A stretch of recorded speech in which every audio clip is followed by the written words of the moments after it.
सर्प ने, उनके अंदर परमेश्वर के प्रति एक क्या आ गया, बलवा।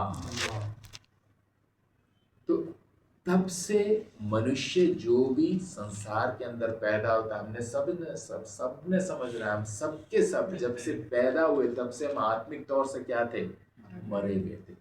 आत्मिक तौर से मरे हुए होने के कारण मनुष्य परमेश्वर की आवाज नहीं सुन सकता। आत्मिक तौर से मरे हुए होने के कारण मनुष्य परमेश्वर के वचन के अनुसार नहीं चलता, वो समझता नहीं है, परमेश्वर को पहचानता नहीं है। वो ये नहीं जानता मेरे जीवन का उद्देश्य क्या है, मैं मरने के बाद कहाँ जाऊंगा। वो सिर्फ अपनी शारीरिक इच्छाओं की पूर्ति में लगा रहे। ये आत्मिक तौर से मरा हुआ मनुष्य, इसमें बुद्धि बहुत है। संसारिक तौर से हम देखेंगे उसकी बुद्धि बहुत है, लेकिन परमेश्वर को पहचानने का ज्ञान उसके अंदर बिल्कुल भी नहीं। हम जानते हैं संसार के बड़े से बड़े बुद्धिमान लोगों को ले लें हम लोग, लेकिन वो भी परमेश्वर को जानते नहीं। क्यों? आत्मिक तौर से मरे गए। तो मनुष्य को इस आत्मिक तौर से मरी हुई दशा से एक छुटकारा चाहिए। पाप के भार से छुटकारा चाहिए, जो पाप उसने किए उससे छुटकारा चाहिए। उसके ऊपर परमेश्वर का क्रोध है, उससे उसे छुटकारा चाहिए। तीसरा हमने क्या देखा था, शैतान के फंदे से उसको छुटकारा चाहिए। शैतान ने जो उसकी आंखों को अंधा बना रखा है उससे छुटकारा चाहिए। इस आत्मिक मृत्यु की दशा से भी उसको क्या चाहिए, छुटकारा चाहिए। आत्मिक मृत्यु की दशा से भी उसको छुटकारा चाहिए। उसके बाद हम लोग देखते हैं उसको पाप की गुलामी से भी छुटकारा चाहिए। पाप की गुलामी से भी छुटकारा चाहिए। थोड़ा सा दोनों में फर्क है। पाप के भार से छुटकारा चाहिए और पाप की गुलामी से छुटकारा चाहिए, दोनों में फर्क है। पाप के भार से क्या मतलब है? पाप के भार से मतलब है जो पाप हमने प्रभु को जानने से पहले किए, वो पाप का भार हमारे ऊपर है। एक व्यक्ति के ऊपर जब परमेश्वर की दया प्रकट होती है तो परमेश्वर सबसे पहले क्या करता है, सबसे पहले उसको एक आत्मिक जीवन प्रदान करता है। उसकी आत्मा में जीवन, जिसको हम बोलते हैं नया जन्म का अनुभव। अभी उसकी आत्मा को क्या हो गया, एक जीवन मिल गया।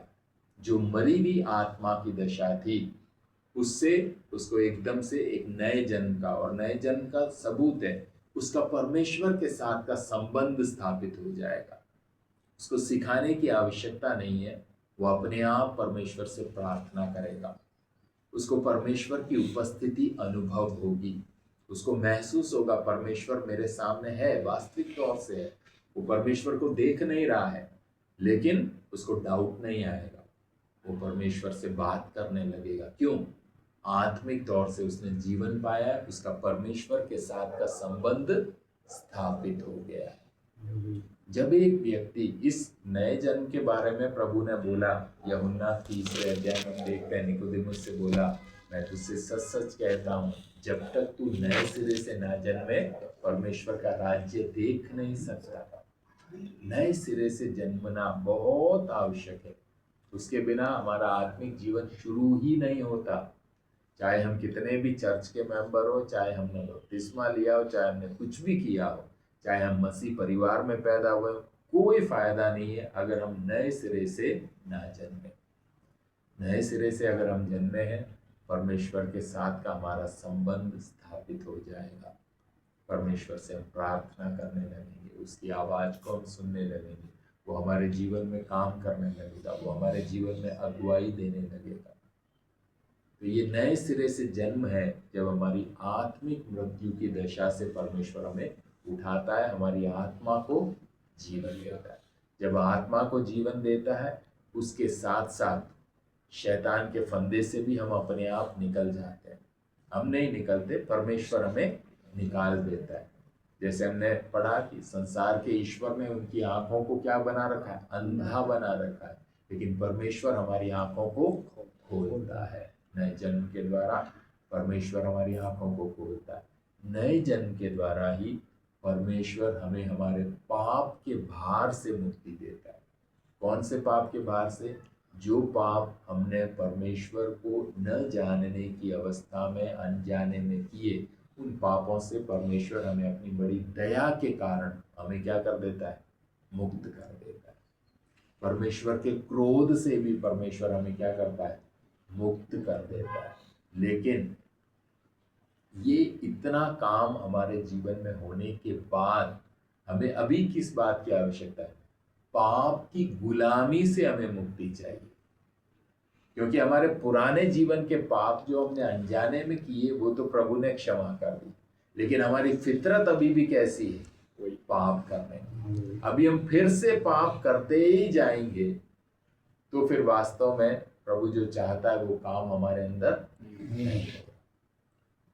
हमें अब हमारे पापों से मुक्ति चाहिए। पापों की क्षमा अलग बात है, पापों की क्षमा प्रभु ने हमें दी, लेकिन अब हमें पापों से मुक्ति चाहिए।